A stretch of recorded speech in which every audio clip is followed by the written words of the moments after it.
தமிழ்நாடு அரசு ராமநாதபுரம் மாவட்டத்தில் கைத்தறித்துறை சார்பில் மாநில அளவிலான கைத்தறி கண்காட்சி மற்றும் விற்பனை விழா நடந்து கொண்டிருக்கிறது. இது 4/10/2025 முதல் 17/10/2025 வரை நடைபெறுகிறது. இடம் பரக்காத் மஹல், அண்ணா சிலை எதிர்ப்புறம், புதிய பேருந்து நிலையம் அருகில், ராமநாதபுரத்தில் தாங்க இந்த கண்காட்சி நடைபெற்று கொண்டிருக்கிறது. இந்த கண்காட்சியில் பங்கேற்பதற்காக நானும் ஒருவர் தான்.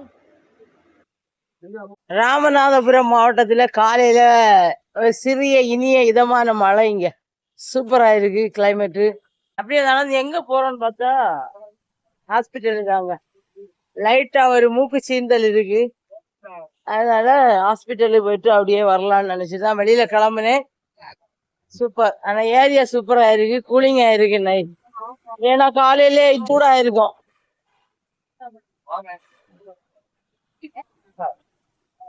அழகான ஒரு முருகன் கோயிலா. ஆமா, அந்த சைடு தெரியுதா?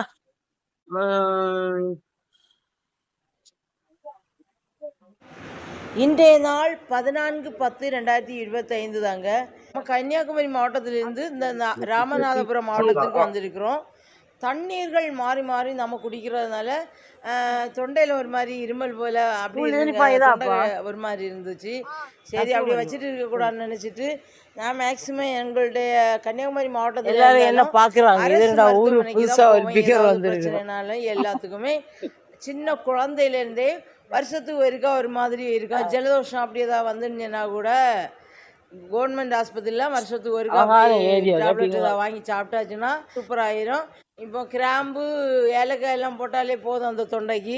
இருந்தாலும் எனக்கு இங்கே ராமநாதபுரம் மாவட்டத்தில் உள்ள அரசு ஆஸ்பத்திரியை ஒன்று விசிட் பண்ணலான்னு சொல்லிட்டு அப்படியே நடந்து வந்துட்டே இருந்தேங்க. இந்த வீடு எனக்கு முக்கியமாக இடம் காட்டும். 4 வழிச்சாலையாக இருக்கு இந்த இடம். அப்போ நாம திருப்பி வரும்போது எந்த ரூட்டுடான்னு சொல்லிட்டு யோசிப்பேன். அப்போதைக்கு இந்த வீடியோ எனக்கு சூப்பரா வழிகாட்டும். சென்னை மொபைல்ஸ், சென்னை மொபைல்ஸ் இங்கே இருக்கு. நான் எங்க கிராஸ் பண்ணி போறேன், 4 வழி சாலையை கிராஸ் பண்ணி போறேன். இந்த வீடியோ நான் திருப்பி பார்த்துட்டேன்னு சொன்னா கரெக்ட் ஷாட்டு நான் வந்த வழிக்கே போய் சேர்ந்துருவேன். இத போல எல்லாம் வச்சிருக்காங்க. இதாங்க பழக்கடை. பழக்கடையில நிறைய காய்கள் எல்லாம் வச்சிருக்காங்க. இங்க கடைகளா இருந்தாலும் சரி. பக்கத்திலேயே ராமநாதபுரத்தில் உள்ள காவல் நிலையங்களும் இருக்குங்க.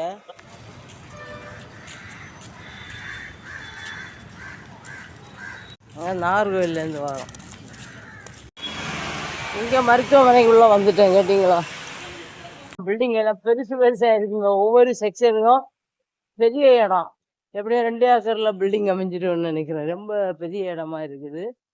ஆனால் எல்லா நர்சஸும் வந்து கரெக்டாக டியூட்டிஸ் ஜாயின் பண்ணியிருக்காங்க. டாக்டர்ஸும் கூட தான். தெரியல, நான் வெளிப்பிரிவு புற நோயாளிகள் பிரிவு ஷீட்டு போய் எடுக்கணும். மருத்துவம் மற்றும் மக்கள் நல்வாழ்வுத்துறை, முதலமைச்சரின் விரிவான மருத்துவ காப்பீட்டு திட்டம். ஃப்ரண்ட்ல போகணும்னு நினைக்கிறேன். இங்க சிடி ஸ்கேன் கட்டணும். எமர்ஜென்சி வார்டு இதெல்லாம். எம்மா,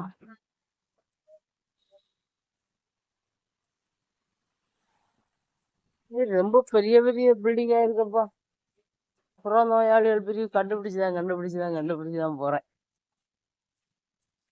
எமர்ஜென்சி பில்டிங் பெருசா இருக்குது.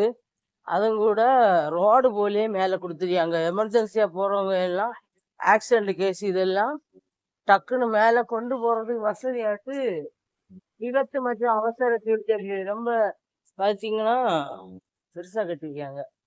கரெக்டா ரோடு போல வேகமா போறது தகுந்தவாறு. புற நோயாளிகள் பெரிய கண்டுபிடிச்சிட்டேங்க. அங்க இருவீங்க.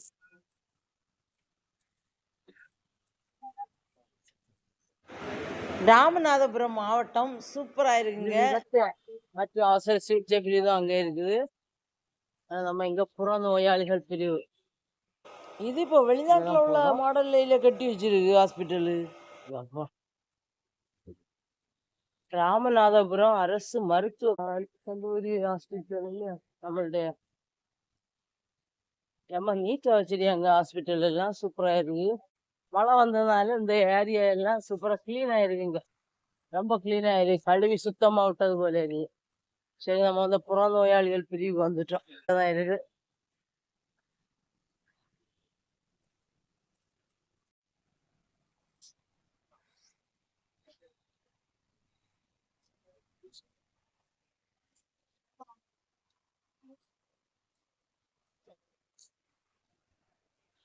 துண்டெடுக்க வரிசையாக காலம் அமைத்திருக்கிறார்கள். நோயாளிகளுக்கான சீட்டு எடுக்கிற இடத்துல 4 பிரிவாக பிரிச்சிருந்தாங்க. லேடிஸ்களுக்கு, ஜென்ஸுக்கு, அப்புறமா 60 வயதுக்கு மேற்பட்டவங்களுக்கு, ஊனமுற்றவர்களுக்கு தனித்தனியாக அந்த பிரிவுகளில் தனித்தனியாக பிரித்து வச்சுருந்தாங்க. அப்படியே டாக்டரை போய் பார்த்துட்டு வெளியில் வரும்போது மேலே கிளாஸால் மழை ஏதாவது வந்தாலும் நனையாமல், பில்டிங் நனையாமல் இருக்கும் அளவில் கிளாஸால் மேற்கூரை அமைக்கப்பட்டு வரிசையாக தேவையானவங்க வந்து மருந்து வாங்கிட்டு இருந்தாங்க. மாத்திரைகள் கொடுக்க இன்னும் சிறப்பானதாக இருந்து வரிசையில் போய் வாங்கும்படியாக அமைத்திருந்தாங்க. பில்டிங் வந்து பெருசாக இருந்துச்சுங்க. ரொம்ப எல்லா விதமான வசதிகளோடு கூடிய ஒரு மருத்துவமனையாக இந்த கண்களுக்கு தென்பட்டது. மருந்துகள் வாங்குகிற கவுண்டர்லையும் சரி தான் நர்சஸ் வந்து ரொம்ப சாஃப்டாட்டு நோயாளிகளுக்கான மாத்திரைகளை வழங்குவதில் ரொம்ப பாசமாக அவங்க பேசி இருந்தது. மனசுக்கு ரொம்ப பிடிச்சிருந்து. எனக்கு முக்கியமாக தேவையானது பேராசிட்டமாலும் அமோக்சலினும் அப்புறம் இந்த மூக்கிலேருந்து தண்ணி வடிகிறதுக்கு தேவையான ஒரு டேப்லெட்டு தாங்க. அது தந்துட்டாங்க. அதை நான் வாங்கிட்டு அப்படியே நம்ம ரூட்டில் கிளம்பிட்டேங்க. பெருசாக ஏதோ ஒரு பெரிய மழை வாரது போல இருக்குது. அப்படிப்பட்ட கிளைமேட்டு மாறிட்டே இருக்குது. ரொம்ப டார்க் ஆகுது. கொஞ்ச நேரத்தில் ஒரு பெரிய மழையும் வரப்போகுது.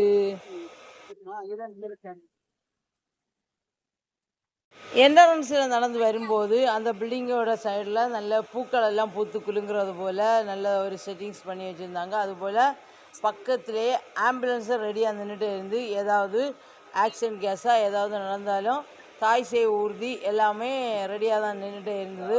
ராமநாதபுரம் மாவட்டத்தில் உள்ள அரசு ஆஸ்பத்திரியை நம்ம விசிட் பண்ணதில் ஒரு சந்தோஷம்தான். ஏன்னு சொன்னால் நம்ம கன்னியாகுமரியிலேருந்து ராமநாதபுரம் மாவட்டத்துக்கு வந்து இங்கே உள்ள அரசு ஆஸ்பத்திரியை நம்ம விசிட் பண்ணுறது ஒரு பெரிய விஷயந்தான்.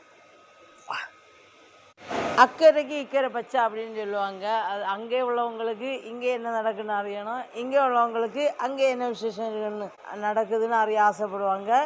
ராமநாதபுரம் மாவட்டத்திலேருந்து ராமேஸ்வரம் போகிற வழியில் பாம்பன் பாலம் இருக்குது. அது இங்கே உள்ளவங்களுக்கு சகஜமாக இருக்கும். ஆனால் நமக்கு ஏதோ பெரிய விசேஷமான ஒரு சுற்றுலா தலமாக இருக்குது.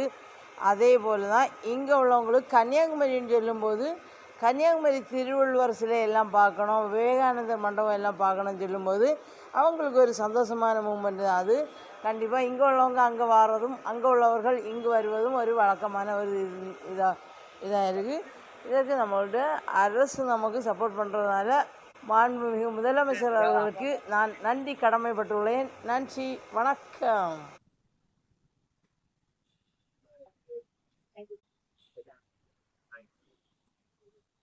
வருகிற 20/10/2025 அன்று தீபாவளி பண்டிகையை முன்னிட்டு மகாராஜா ராமநாதபுரம் மாவட்டத்தில் உள்ள மகாராஜா களை கொட்டியிருந்தது. அப்படியே நானும் பரகாத் மகளை நோக்கி நடக்க துவங்கினேன். வரும்போது ஒரு ஹோட்டலில் ஒரு காற்றடைத்த பொம்மை வந்து கையசைத்து கொண்டிருந்தது. நானும் அதை ஆச்சரியமாக பார்த்து அதுக்கு பக்கத்தில் போய் ஒரு செல்ஃபி எடுக்கலான்னு போனேங்க. பக்கத்தில் போய் இன்னொன்று அதுக்கு காற்று ஸ்வங்கின்னு இறங்கிட்டு அப்புறமா அது கீழே பொம்மை ஆடுது. எம்மா யார் இப்படி பண்ணானே தெரியலீங்க. அது அழகாக இன்னும் பொம்மை தான். பக்கத்தில் போய் இன்னொன்று ஸ்வங்கின்னு காற்று. இது என்ன மந்திர பொம்மையா? ஆட்களை பார்த்த உடனே சங்கின்னு தெரிஞ்சு வச்சுருந்து வந்துட்டு ஆச்சரியமாக தான் இருக்கு. சரி, ஓனர் காற்றடைச்சி மேலே தூக்கட்டும், நமக்கு நம்ம பாதையை பார்த்து போகலாங்க.